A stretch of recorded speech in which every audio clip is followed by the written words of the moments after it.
What's up, guys? It's your favorite soccer fans in the world with brand new news. Ousmane Dembele beats Antony to the Balon d'Or this season. Kind of controversial. We'll get into it. As always, it's your boy Derz with my boy Efrum. Say what's up to the people. Was good, y'all. And what a time to be alive, man. Dembele winning it. The young prodigy who fell off and then came back up. You love to see it. But yeah, definitely some controversial takes. We're gonna give you our take on that. Big game coming up. We got Atletico and Real Madrid. Uh, could be a decider. Not really, but will we see Real Madrid drop some points? Are we gonna see Mbappe keep doing what he's doing and scoring? He's in form. Is Atletico's trash? Should they do something about Simeone? Was a Balon d'Or rigged? Let's get into it. Yes. So, biggest news first. We got Ousmane Dembele beating the likes of Lamine Yamal, Rafinha, even Salah was up there in the race for it. How This is a crazy story nonetheless. Like you mentioned before, huge flop at Barca, but that's just what Barca does, you know? They can't for whatever reason, it's hard for them to buy players and to sculpt them. I think they have such a rigid system where it's easier for them just to produce players like they have been doing lately out of just necessity because they don't have the funds anymore, right? I think Mhm. this is like a big lesson for them because they produce Lamine Yamal, Kubarsi, Gavi, uh, Pedri. They brought in, but they brought him in so young that I think he was able to develop, and he grew up in Spain, so he understands that philosophy of tiki taka. Overall, this team is just full of youth, and I think Ousmane Dembele wasn't able to really get into that squad. It could have been also ego. He was young. He was probably feeling like on top of the world when he joined Barca for so much money. But nonetheless, he goes to PSG. One season was a little bit iffy.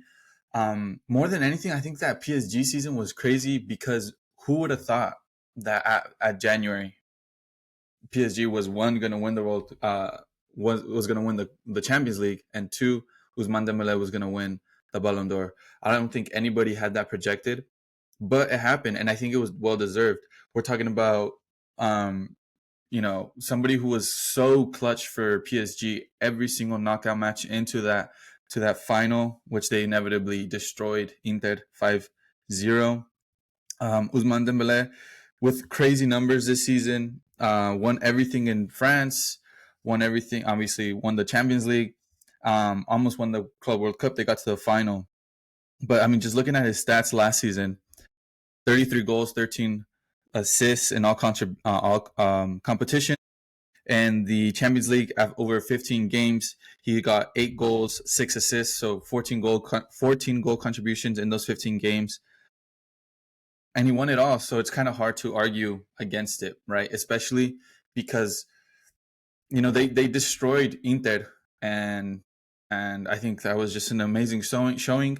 They went through all the hard obstacles getting into that final. I think, especially when you compare the run that Barca had, the run that Inter had, arguably PSG's Mhm. was way harder. They had to beat Liverpool, Aston Villa, Arsenal to get to that final, and yeah, I think they were just the better team in that final, and you know, being led by Ousmane Dembele, I think it's well deserved for him to win the Ballon d'Or. I know there's a lot of controversial takes about who should have been second, who should have been third in that race. Um, I think winning the Champions League is a huge decider in that, and who wins the overall turn individual award of the Ballon d'Or. And so I think it's fair for Ousmane Dembele to win it. I think even Vitinha could have been a good shout. Hakimi, which is crazy for a defender to be in that race. He wasn't at the end of the day. He wasn't even part of that top 10. I don't think. In my eyes, I think Hakimi had an amazing season. I thought Vitinha had an amazing season, especially because what Vitinha did with Portugal, winning the League of Nations also. So yeah, how do you see this Ballon d'Or situation? Yeah, I mean, I think Dembele winning the Ballon d'Or is well deserved. I mean, it had to be a PSG player. They won damn near everything they could have, and PSG were just that team that were looking like monsters. You know, like It had to be from one of them. There was many players on that team that just looked really good. Everybody showed out, especially in that Champions League run, and they just slaughtered Inter in that final. It was no competition. Dembele was probably just a little bit, you know, better than the rest, contributing more. I wouldn't say he carried PSG. I think PSG all around just have a solid team. But everybody did their part. Hakimi, Vitinha, Nunes, Nuno Mendes, Doué. Everyone was doing their part. Dembele being they're pretty much their guy to kind of, give that little edge to them. I think he deserved it. And as far as the other positions, second, third, fourth, fifth, like, I don't know. I think it was a disrespect to Salah. And I think I think Barca players just get so much PR in this bullshit, bro. Because all right, yeah, they made it to a semifinal, but they didn't have the hardest run. They played a mid-table BVB. Before that, they played a Benfica. I think Rafinha was definitely a better player than Lamine Yamal. He had better stats the whole season, but he's 17. Barca, Barca's fanboy. These are their prodigy. I love Lamine Yamal. Don't get me wrong. I think he's absolutely class. I love watching them play, but he didn't get anywhere near the stats to be getting second place, bro. Like just because he did a couple, Berbatov spins or whatever fancy stuff you want to call it. Uh, he was important for Barca, but I think Rafinha was just as much, if not a little bit more. I think he got a little shoved out of the way for Lamine Yamal. But I mean, all right, Barca won La Liga. What else did they win? I'm They not too won sure at the the top of my the Copa del Rey, Copa no? del Rey. They won everything in Spain essentially. Yeah, okay. They won everything in Spain, and they were solid as a team. They made it to the semis again of the Champions League, and they got knocked out by Inter, who PSG destroyed. And as far as Salah, I mean, he broke the goals and assist record uh, of the whole Premier League all time. You know, beating the likes of Alan Shearer, records have been there for years.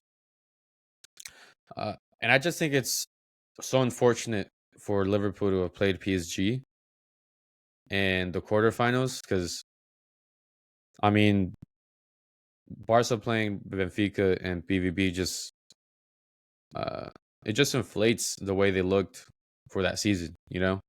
Once it came time to play a good team, Inter, although they were really close, it could have gone either way, but they didn't end up winning.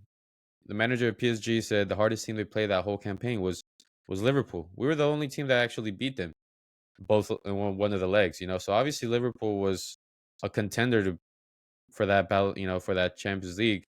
Unfortunate to have not got knocked out in the quarterfinal. And I don't, you could say I'm biased, but for Salah to have beaten goals and assists record, and having the likes of, I mean, I love Darwin, but he was missing sitters left and right. He could have smashed that assist records by miles. He was doing everything for that team, and if Barca and Liverpool would have been switched in that situation, if we would have played BVB and Benfica and then not got knocked down to Inter, he would have looked like the better player just because they made it to the semi, even though we wouldn't have really played a top tier team like PSG and didn't get knocked out as early, so it's just very inflated in my opinion. I think Salah should have got at least second, if we would have been in Barca's position and gotten in the semis and, looked higher and Salah would have kept doing what he does. He beat the goals assist record, which hasn't been beat for many years. It'd be a tough one to call between him and Dembele. Uh, but as an individual award, which is the Balon d'Or, yeah, trophies help, but as an individual, making helping the team, I think Salah had the biggest impact. I mean, he's the main reason why Liverpool won the trophy, the Premier League, and got first place in the Champions League. And then that just gets all thrown out just because we get paired up with who would eventually become the champions of the Champions League. It's just a bit unfair and unlucky, to be honest. So I think he should have deserved better. Getting behind what was it, Vitinha, Lamine Yamal, as an individual award, individual player, like he contributed a lot more to his team and to the all overall season. But yeah, I just think Barca players get so much PR. Uh, I mean, the Balon d'Or has lost its credibility over the years. I mean, you want to say Champions League, winning the Champions League becomes a big factor on winning the Balon d'Or. The year Liverpool won it, Van Dijk got snubbed by Messi, bro. They didn't really. I don't even think they won the Champions League or the La Liga. And for what? Because he had a good individual season. All right. Now, when Salah has a good individual season, breaking records left and right, he got top assist, top goal scorer. He got both of them in one season. Either you get one or the other. He's done that multiple times. And all right, it's okay when Messi does it. We'll give him the Ballon d'Or. Even though Liverpool won the Champions League, Van Dijk got dribbled past by 0 times. He was our captain. We won multiple trophies. We'll give it to Messi. All right, now that's the same thing. PSG wins the Champions League.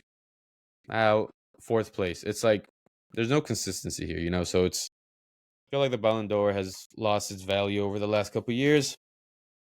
There's definitely favorites, and it is what it is. But I will say Dembele deserved this one.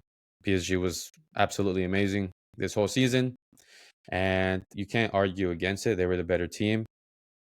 But look, I don't. Even if Rafinha or Lamine Yamal didn't win, like they were, I just think they were a bit inflated. And if you thought Lamine or Rafinha deserved to win the Ballon d'Or, you don't know ball. You don't know ball because none of them did better than what any of those PSG players did. So or single-handedly what Salah did. So there's no reason for my opinion. It should have been about Dembele, Salah, Rafinha, Vitinha, and if you want to throw Lamine Yamal, throw him in there. But uh, I would probably even put Nuno Mendes because for what they did for Portugal and PSG, they've been outstanding and winning trophies. So that's my hot take. If you agree with me or not, I don't care. But that's the way the cookie crumbles around here. So uh yeah. Yeah, I think Salah definitely should have been higher up in the rankings. I think, like you said, Ousmane Dembele deserved it. But I mean, we were looking at the numbers. Mohamed Salah last season in all competitions contributed to 57 goals in 52 games. That's a lot of goals. In the Champions League, he only had 3 goals, 4 assists, not the most, but they didn't have the craziest of runs out after the group stage, right? They got first place, but they got knocked out immediately against PSG, who ended up winning it all, right? So I think that kind of impacts, but like you mentioned, 29 goals, 18 assists, breaking the goals and assist record in the Premier League, which is arguably the hardest, most competitive, highest valued league, versus a Rafinha who scored in La Liga, which is you have a little bit lesser oppositions, right? Rafinha ended up with 34 goals, 22 assists, only 18 goals, 9 assists in the league. He did really good in the Champions League, scoring 13 and assisting 8, which is an incredible Good feat in numbers. itself. I think Rafinha definitely had a better season than Ousmane Dembele. I mean, not Ousmane Dembele, Lamine Yamal. Sorry. So yeah, putting Rafinha at fifth with Lamine Yamal at second, I think was definitely a PR thing. They are more invested in Lamine Yamal. He's more media driven.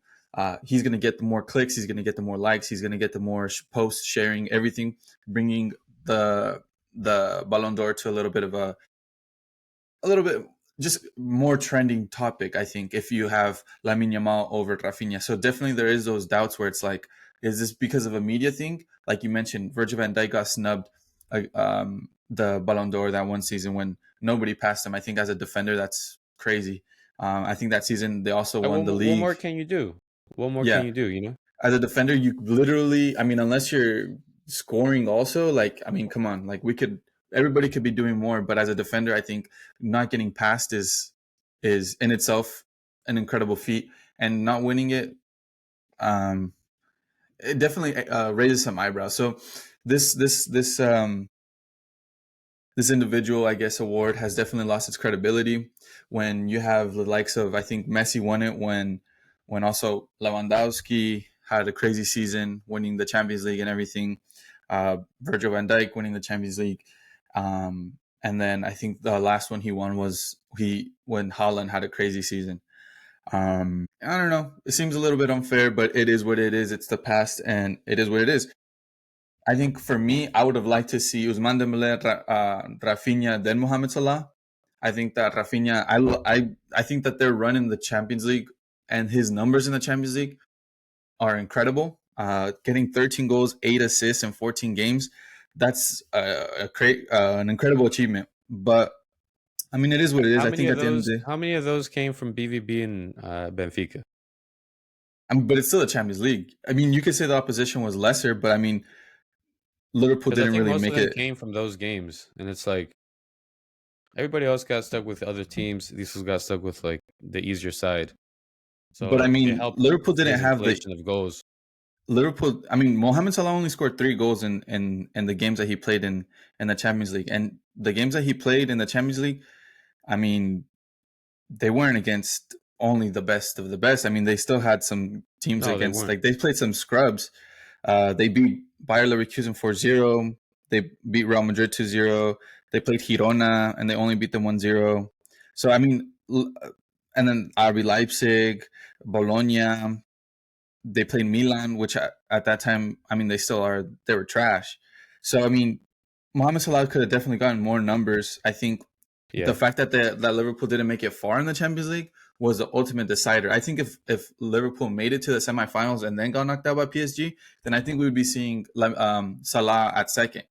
But Rafinha just had a crazy run, and I think it deserves second place. But at the end of the day, second place doesn't mean anything in my eyes. It's either it's first or you're you're the last, you're the first loser. essentially. Yeah. So I mean, it is what it is. I think Salah has to turn it on this season. I think we're going to see Salah and Mbappe go off this season because of this Balon d'Or situation. Because essentially, I mean, if Liverpool wins the Champions League, Salah has to win it, right? Because of what he I did in mean, the what if league. Isak? What if Isak has a blowout season? Let's say we win the Prem and the Champions League, and let's say Salah's just assisting Isak, and Isak is scoring all the goals. Like, who do you at that point? It becomes a Lamine Yamal Rafinha thing, you know. It's just and a Dembele and who else was Kvaratskhelia, Doe. I mean, I would want Salah, you know, but like if Isak's scoring all the goals, It's going to be Isak. like if it feels like you kind of have to give it to Isak, you know. Well, But yeah, I if mean, Salah's also scoring, I mean, Salah's on penalties, so he could definitely get his goals up and he gets his assists up. Becomes like the main kind of, I feel like this season the goals are going to be distributed more than last season. But if Liverpool does go on and win the Champions League and the Premier League, uh, it's gonna be. I mean, it's gonna have to be somebody from Liverpool, unless Mbappe somehow scores like 50 goals, and let's say they lose the Champions League to Liverpool. At that point, who would you give it to? yeah. I mean, it's hard. I mean, it also depends on like what we see, right? They have to pass the eye test where it's like it's not just like 50 tap ins.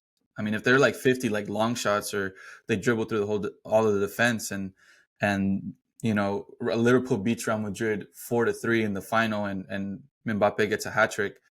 I mean, you would argue Mbappe was a better player, but I mean, it all depends on these what if scenarios and all that. So I think that the best thing that anybody can do to try to win the Balon d'Or is win the Champions League. Essentially, that's what it looks like. Of course, people could have great individual seasons, um, but it seems like the Champions League is kind of like the deciding factor, which kind of, I mean, it is what it is. The Champions League is built for to be the best competition where we see the best players compete in. So, um, and it's kind of it is what it is, right? You can't win Yeah. the Premier League without Oh playing yeah. in the Premier League, essentially. But I mean, all in all, I think that this Ousmane Dembele winning it, I think it's fair. It's fair to say because they started off pretty bad. I mean, in the Champions League, they were 15th, so they were in that second bracket where they had to play that playoff game. in order to get into the knockout stages. Um, and somehow, some way, starting January, the introduction of Kvaratskhelia just boosted them. I think it was well deserved. Yeah, Ousmane Dembele is our Balon d'Or for 2025. Well deserved. Congratulations to the The lad. Frenchman.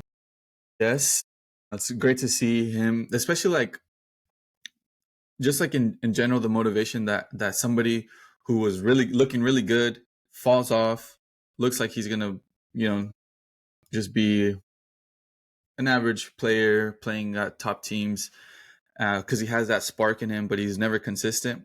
Until now, he finally found his rhythm. He found it, and Yeah, and I mean, it's rare. I mean, it's not too rare, but when you see him go to a top team like Barca and flop, typically, they send him out and it's like, all right, good luck trying to get him back. mhm. But I mean, we have seen it. Look at Salah, look at De Bruyne.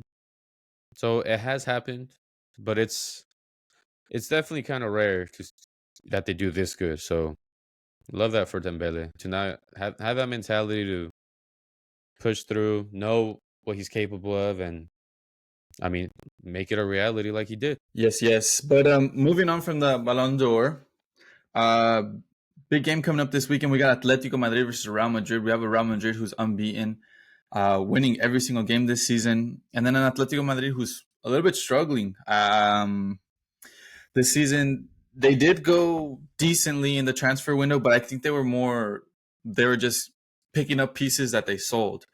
So not like building; they were just kind of like replacing it Placing. in essence. Um, they haven't had the best of the starts to the season. We have they lost against Liverpool in the Champions League, which I mean it's Liverpool. You can't really say much about that. They lost to Espanyol in the opener. They tied to Elche. They tied to Alaves.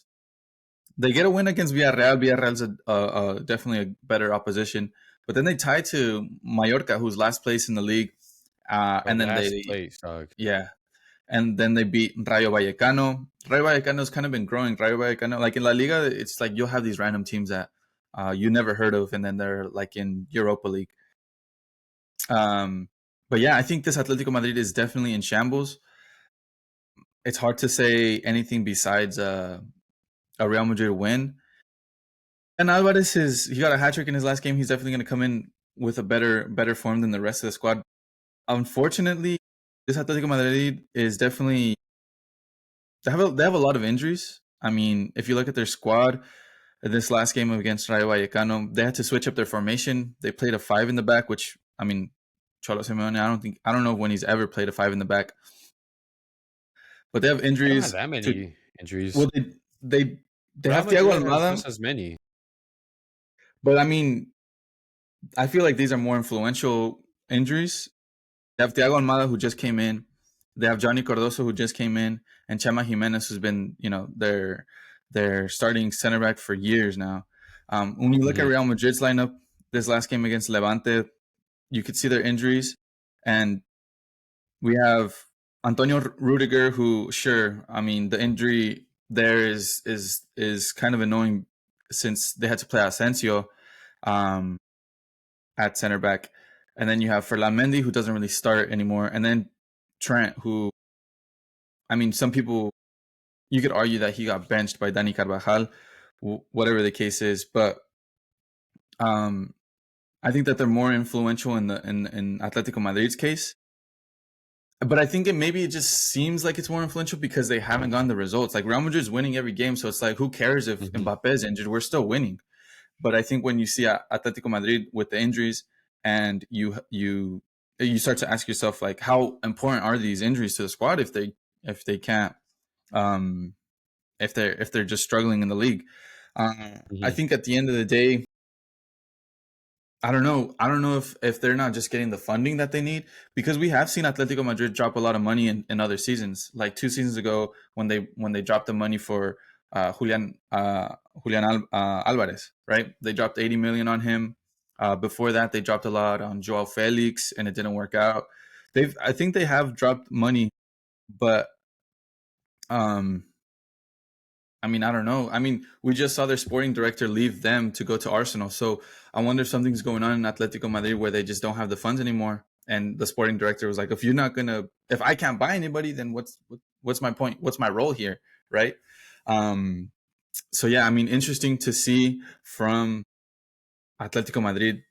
I think that this season is definitely going to be a less of a season, and I mean, I don't know. To me personally, it's like I start asking the questions like, how influential is Simeone to this team when you've been there for so long and just, I mean, to me, his numbers aren't enough to validate what he's done. Um, he's been there for over 10 years, and we're talking about. I mean, I think that's 15 years at this point. So to win just two La Ligas, two Europa Leagues, getting to the final of the Champions League twice and losing to Real Madrid, one Copa del Rey, to me, it doesn't validate 15 years at a club that you want to see growing, unless that's their posture, right? Maybe they just want to be that team that competes with Barca, Real Madrid, and they make a lot of profit, and maybe one day they'll win the Champions League. I don't know. Yeah, I mean they've definitely been close, but it's been a while. It's been definitely a while since they've been that close, you know, and they haven't won La Liga, uh, Well, it's a been Copa five del years since Rey. they won What? La Liga. The last It's been competition that they 5 years. won was La Liga in 2020, 2021. So that would be 5 years ago. See, so it's like, at what point do you think of, you know, uh, getting rid of Simeone? You know, and if it is, all right, he's bringing in. I mean, that's Atletico's thing. They're not going to spend huge. They're going to bring in players cheap and eventually let them go. So he's probably is making them profit. So is that just the type of team Atletico is? Just be a pretty good team to give Barca and Real Madrid, you know, somewhat of a race or struggle. And then when they have to sell, they sell big, or do they want to be that team who's going to compete? Because you know they play Haram ball, super defensive. You know, you don't see much as far as them really competing in the Champions League as of late. They're not really going big in transfers. Uh, so it's like, all right, are they going to continue doing this? Is this what's going to happen with Atletico and just hope that one year everything just clicks? Or are they going to change something so that they can be that team again, that the greats they were when they won La Liga, you know, taking Real Madrid to the Champions League semis or final and competing again, you know? Uh, and this season doesn't look like it. It doesn't look like it's going to be that season. Like you said, you know, they have big injuries that probably affects him more than it does Real Madrid because they don't have the depth Real Madrid has, you know, not even close. And it's going to affect them more than it is Real Madrid. And we're probably going to see that. Even if Atletico Madrid is home, we're just going to see a more developed, stronger Real Madrid. But it's always, you know, it's a Clasico, it's a derby. So you could always argue that, you know, this is when the team decides to show up. And, you know, they're going to try harder just because it is Real Madrid. They are at home. Same thing with Chivas America. You know, you're going to try hard no matter what circumstances you're in.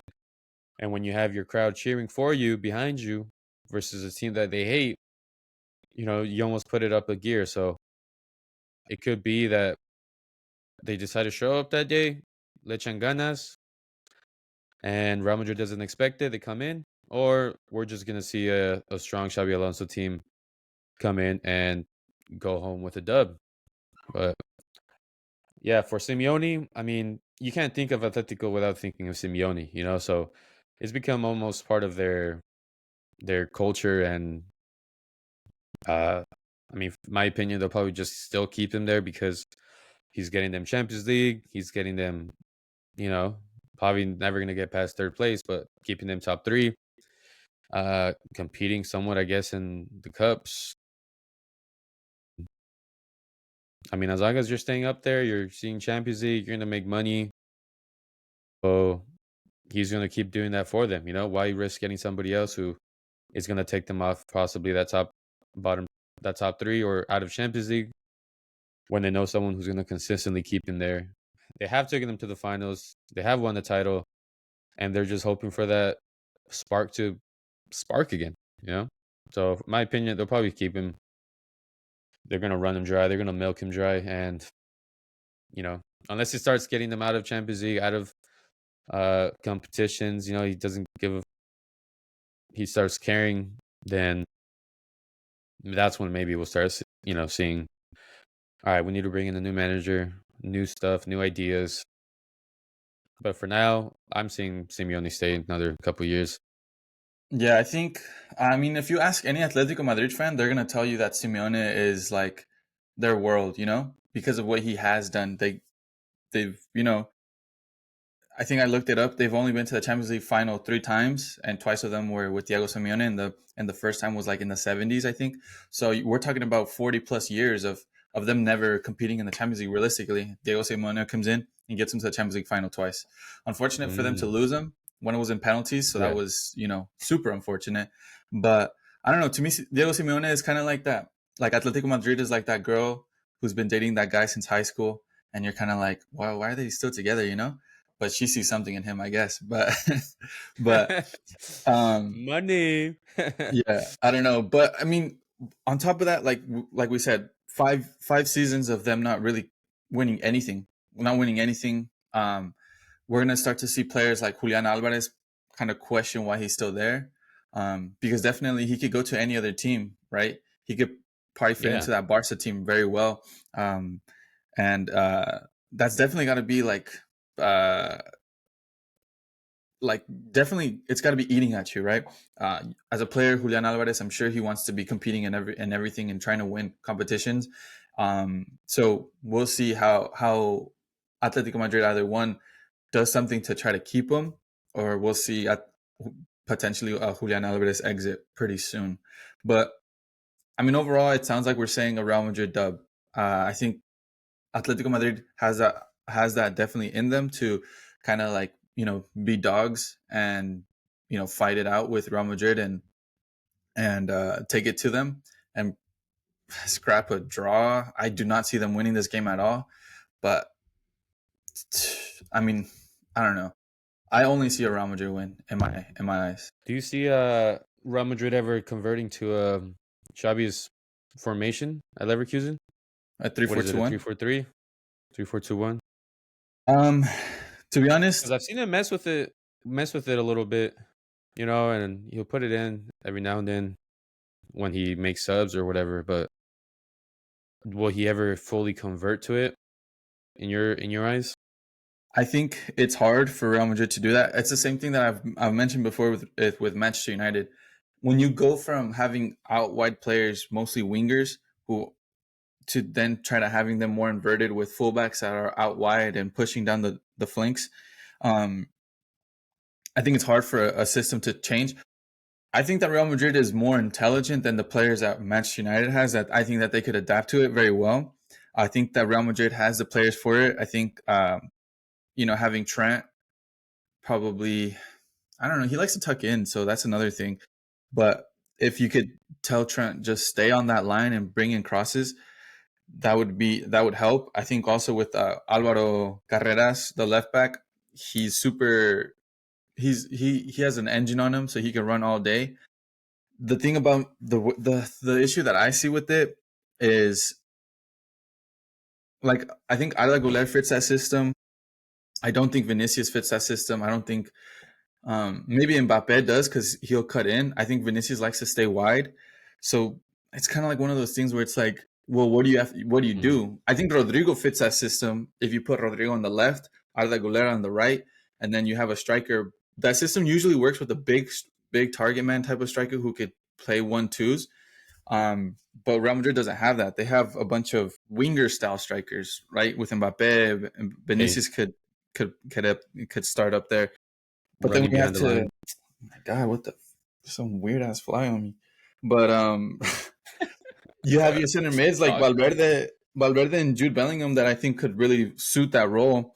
But then yeah, where do you put Chomeni? I mean, maybe you could start him as one of the center backs. I personally see Real Madrid better with the four in the back. That's just the way I see it. Chomani. but I don't know. I just see Real Madrid sticking to the four system. Maybe Xabi Alonso will eventually get there, but I think he has to make a lot of he has to buy I certain feel like players he and would sell have done certain it by players. now. Well, I think the reason why he hasn't done it is because of the players that he has. You have to play with the players that you Hmm. have, right? Um, Yeah, and so I think in order to get there, he has to probably sell Vinicius or Rodrigo, which Real Madrid's not going to want to do.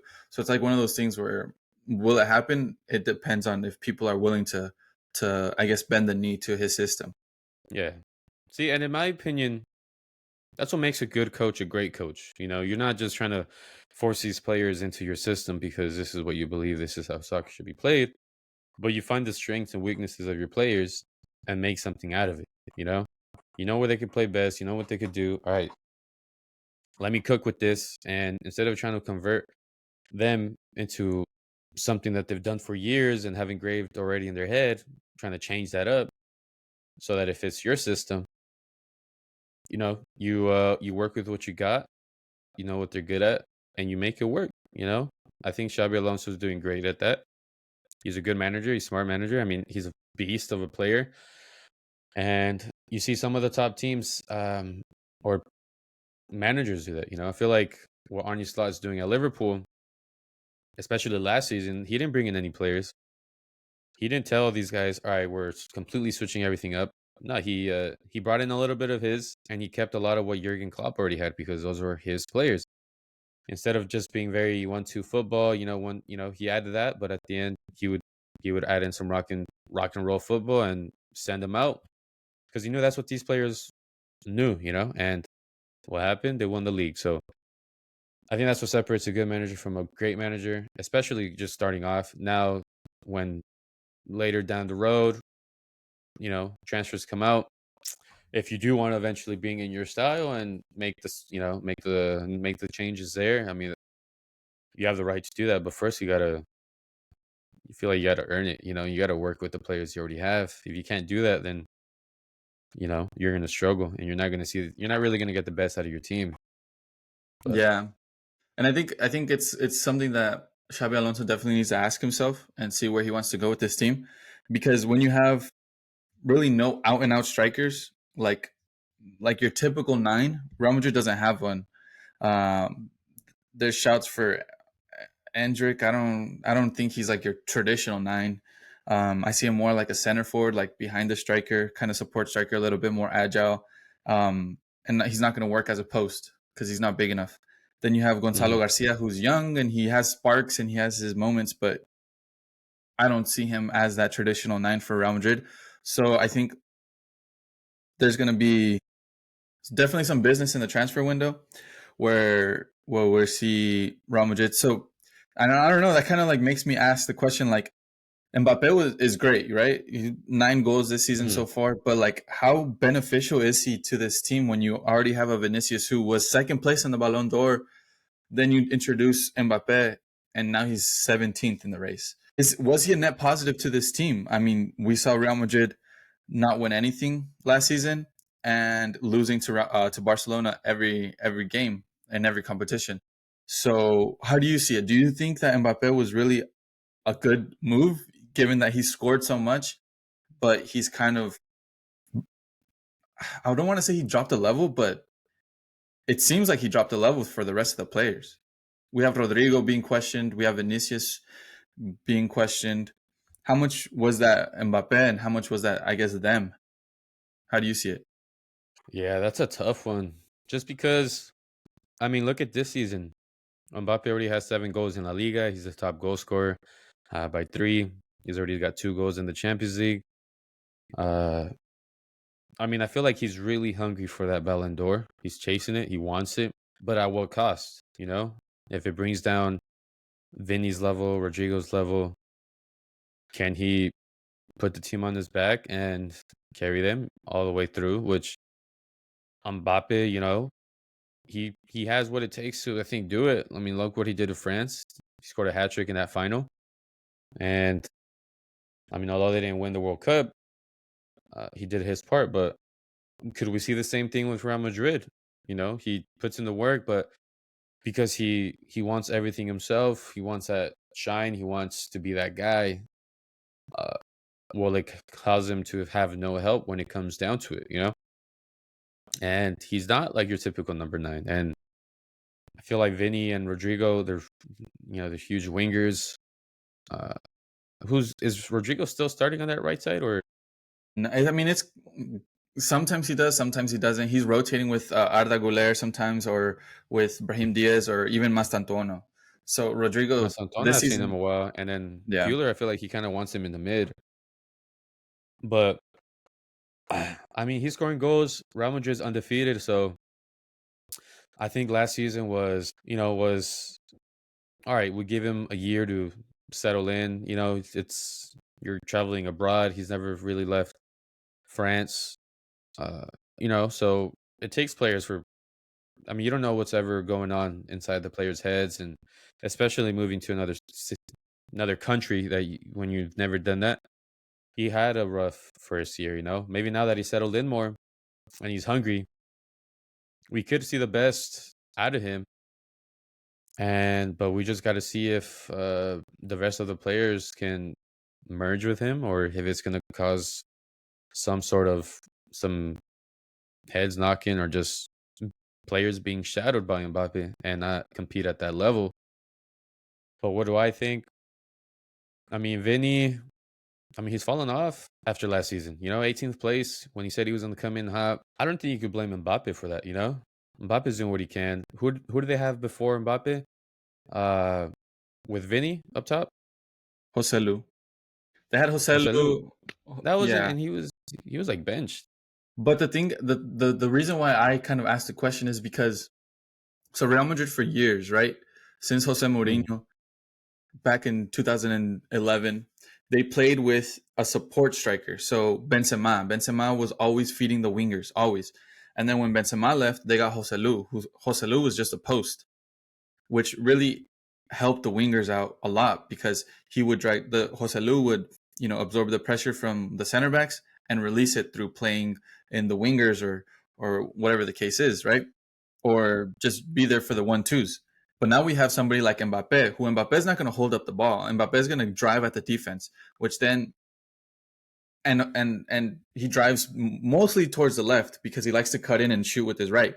So then that he gets into Vinicius's way, right? Vinicius on the left, and Mbappe is going to come in and kind of drift this way. So it kind of becomes an, a weird thing where you have to like constantly be rotating between them. And if somebody is going to be a little bit petty and say, you know what, I'm not going to do it because I'm the left winger and I've always been the left winger, like in Vinicius's case, it could kind of get dicey, I guess, to say it lightly, where they're just not going to want to fold to one another, and they're just going to be like, I'm more important than you. Real Madrid last season definitely didn't have the best of seasons. They lost to Arsenal in the Champions League in the quarterfinals. They didn't win anything. They lost to Barca by 4 points, which arguably there were some games where you could have been like, I don't know if you remember the Atletico Madrid game where they tied and Real Madrid should have won. I think Atletico Madrid got a penalty that was kind of shady, and so then that's 2 points. In other games, you could have argued that other things could have happened, but at the end of the day, they didn't win the league. Vinicius' numbers aren't that off compared to the season before that when they won the Champions League. When they won the Champions League, I mean, he played 11 less games. So I guess that's one thing, right? He played 39 games, 24 goals, 9 assists. This last season, he played 52 games, so played about 13 more games, and he got 21 goals and 15 assists. So the numbers are relatively close, but just, I guess, goals per game is obviously less. So his overall game is definitely like a little bit less, but the numbers are still relatively close. So you would argue that, goals are the same. His output was the same. Essentially, we would have seen a better Real Madrid, but we didn't. I think Rodrigo also, same case, relatively same amount of goal contributions in the same amount of games, yet everybody knows he didn't pass the eye test, right? We saw Rodrigo when they won the Champions League versus last season. We all know it wasn't the same Rodrigo. Another thing was Jude Bellingham. Jude Bellingham kind of took on a different role last season where he was playing a little bit more deeper and he wasn't I think he was trying to. They were trying to make Jude Bellingham the new Tony Kroos, who was just kind of there to distribute and play in everybody else. But I mean, we all saw when Real Madrid won the Champions League with Jude Bellingham, his first season at Real Madrid, he had a lot of goals. We're talking 23 goals, 13 assists in 42 games. And then last season, 10 more games, he got 14 goals, 13 assists. So about 9 goals less. So, I mean, a lot of it could have been the fact that they got Mbappe and an out of position. I mean, he plays striker for France, and he's definitely he can definitely play striker, but it's also what kind of system do you want to play? Do you want to play a false nine type of striker? Do you want to play an out and out striker who's just a post? Do you want a striker who drifts wide? Do you want a striker who just stays put? I think Real Madrid has always typically played with a striker who kind of stays put and is looking to offload to the wingers, and then you bring in Mbappe who's not going to do that, and his best feature is driving at the defense and getting into those tight spaces and trying to force a shot. So I think it's kind of it's definitely a question to be had. Did Mbappe drop the level, or did Mbappe get in the way of other people in order for them to shine?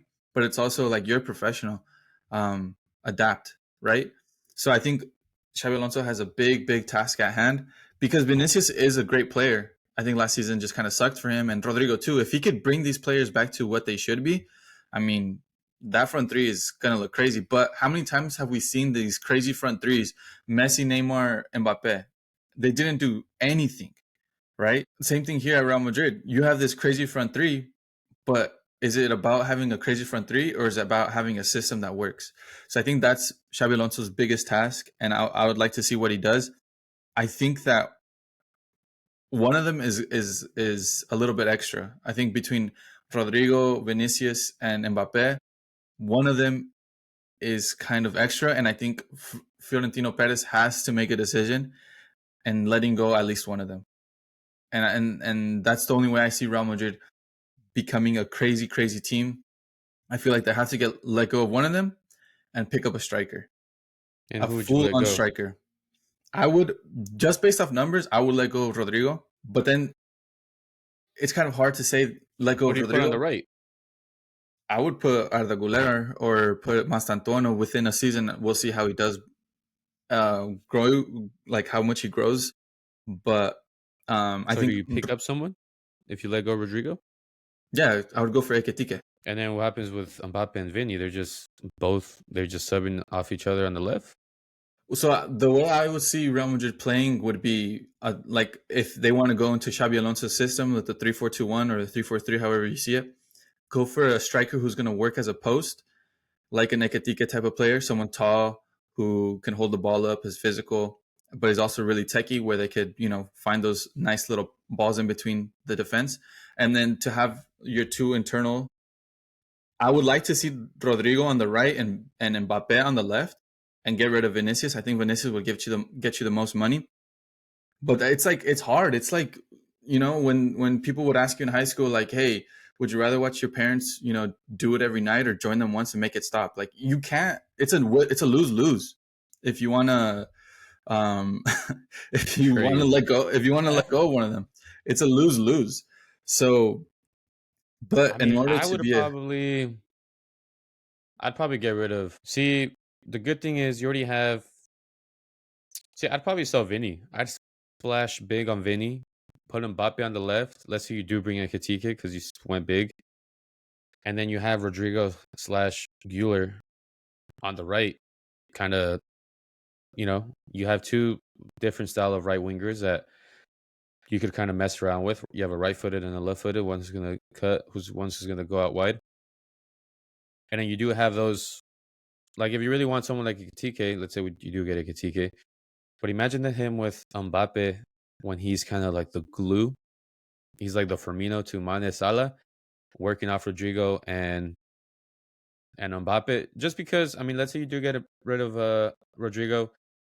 I mean, it's gonna be tough to bench one of Vinny and Mbappe. So let's say you do put Vinny on the right, keep Mbappe on the left, Egatiki in the middle, which is still nasty. but you just don't know how Vinny would do on the right, you know? And you do get that sort of uh that middleman who could with the flair, he's got the size, he could header, he could give the ball, or he could just shoot, but he'd really I feel like you almost do need someone like that because Mbappe is a type of forward that's gonna run at you, you know? He's gonna try to cut in and then fake and then go with his left when you think he's gonna shoot. You know, you're not gonna really have the cheeky 1-2 plays and then take off and then send him with like you would with Ekitike or like what Benzema did with Bale and Ronaldo, you know? So maybe that's what Real Madrid is missing. But uh, I mean, I like Rodrigo and Gila on the right. Vinny, s- splash him, you know? It's gonna be tough though. That's been your guys' guy for a while. And, you know, he was supposed to be the Ronaldo you know, prodigy, and you know, he had a rough season last season. But if you sell him, you could put Mbappe on that left side, keep the right how it is, and then you do get that striker that could be the glue. And uh, you know, now you're seeing your traditional front three that has been shown to cause damage and put in work. You know, like you brought up Mbappe, Neymar, Messi. It didn't work out. Now we're seeing this Vinny, Rodrigo, Mbappe. You know, hasn't really worked out, but you see a pattern. Mbappe is there as number 9, you know, is it him? Is it his positioning? You know, we see a pattern here, you know, patterns tend to pattern. So it is going to be quite the task for Xabi Alonso, you know. Can he make him into that number 9 that could work off his players, or is he just still going to be that number 9 who's going to turn around and try to get past you with pace, which I watch Mbappe sometimes, bro, and he just looks so good, so fast. Like he's just like, give me the ball. I'm gonna hit him with the hezzy and then just outpace the hell out of my center back, you know. And he typically does, you know. He looks like the schoolboy in the yard whose miles better than everybody else sometimes. And you know, how far would that get you though? You know, you do need a team. It's a team sport. You could be a beast, outpace everyone. All it takes is that one defender who's gonna know your game. Let's say you play Arsenal, Salivas just has you pocketed because he's French. He knows how you play. But you've been the guy who does it every time. Now your wingers can't do shit, you know, and it's you kind of bring it onto yourself. Or are they going to show up because this was isn't there? So now the wingers have to put in work, you know, which Real Madrid totally has the players for that. You know, you have world class players for a reason, so we don't rely on one player. Uh, but it's all about that front three merging and how well they work together. And the way I'm seeing it's just like Mbappe gets the ball, let me at him, you know. But where's Vinny and Rodrigo coming here? Yeah, I think Real Madrid, this Real Madrid, I mean, under Xabi Alonso's system, if you get a player like with the if you keep the same players and you just play the 3-4-2-1 and you put at left wing back, you get like Nuno Mendes, and then you have like a Cristiano Ronaldo from like when he barely joined Manchester United at striker. I think we're talking about potentially like the best team in the world. But that's the thing, like you mentioned before, like what makes a coach great is not just being like, I figured out a system and let me just try to force people into my system, but seeing who you have and trying to get the best out of them. So we'll see. I mean, maybe Real Madrid is going to keep all these players and just try to find out where they could work on the rest of them. I think they did a lot of good stuff defense wise, given that last season they received probably an extra 12 or 14 goals compared to the season before. So getting good defenders is definitely going to help them win the league this year. But I mean, we'll see. I think Real Madrid's a good team. With the introduction of Xabi Alonso, how far will they go to the Champions League? I don't know. Um, and that's why we're not the coach of Real Madrid, right? We could try to give you solutions based on what we see, but at the end of the day, we're just trying to. We don't know. I mean, Xabi Alonso knows better than all of us, so I'm sure he's cooking up something and he sees something, and hopefully he could bring back Rodrigo to full flight, like how he used to play for Ancelotti. Um, but yeah, I think this Real Madrid has a lot of potential, but it really just depends on if the players are willing to bend the knee and fold to whatever Xabi Alonso best sees fit, and if also Xabi Alonso could be the use his genius to find out what he needs. I think more than anything, he needs a Tony Kroos style player, a Xabi Alonso style player who could sit back, not necessarily be running at the defense box to box midfielder, but somebody who could just alleviate the pressure. A Bitinha style of player who could just absorb the pressure and just find the outlet and just let the wingers just run. Because I think Real Madrid has amazing wingers, but without a player like Tony Kroos who could absorb the pressure and play it and dictate the tempo and then quickly find you, I think that's the biggest. That was the biggest let off, more than Mbappe joining. I think the biggest let off was the retirement of Tony Kroos. Yeah, that was the heart and soul of Real Madrid, you know. And I mean, some of those passes that he gave to Vinny, you know, were just absolutely world class, you know. And you can't just it's hard to teach that, you know. You just kind of have to figure it out. I mean, you could tell somebody, look, the defender's a little wide when he's wide, put it on the inside of him, send it, you know. But it's all about the timing and knowing when to do it. And Cruz had that like under his belt, and he wasn't anything fancy, you know. He was like a Busquets, you know, 1-2 football, simple hezzy, turn around, defenders out or midfielders out of the game, you know, like. But he had that golden touch, and I mean, yeah, you said they're trying to make Jude Bellingham that guy, you know, but as of late, we've just seen him be like an engine man instead, you know, up and down, box to box. He's strong. He can recover. He can hold the ball, but he's gonna play it, lay it off. Every now and then, he gets a couple good through balls, but nothing Kroos level, you know, where it's just pinpoint accuracy through their whole defense, and it's just 1-on-1 with the goalie now, you know. So that player would be necessary. Can Jude live up to that? Leave Chumeni as a, you know, more defensive, and then you have someone like Gueler who's pretty much that cam who could work off them and just. I like Gueler. He's cheeky. He's good. He just needs to build that confidence. You know, he's young, but he looks like that shy kid. You know, so uh, build that confidence up. You know, and some size, and you have a world class player. You know, and I think it's still early for this Real Madrid team, like in their whole process. You know, it's rough to say that, you know, they just got this manager. It's kind of rough for us to sit here and be like, you know, they're not at where they should be. When a lot of these players, you know, they're finally barely working with each other. Uh, Guler's young, Bellingham still super young. They're only going to get better, and they're only going to merge better, you know. So obviously, time will tell. But a lot of these teams, you know, they're super young, and we're still yet to see the best out of them. Can Jude Bellingham? I mean, he's world class, and he started being world class at a very young age. So like his roof is uh who knows where his roof is at, you know. He can be that next Cruz, but I mean, how old was Cruz until he became Cruz, you know? Like he wasn't like that at 22, you know. 23, like it takes obviously time to get there. So, you know, it's Real Madrid. I'm sure they'll figure it out. But I want to see it. You know, I like seeing good football being ran, and I want to see Guler at his best, that front three cooking, Bellingham cooking. Uh, but yeah, it's just like when will it come?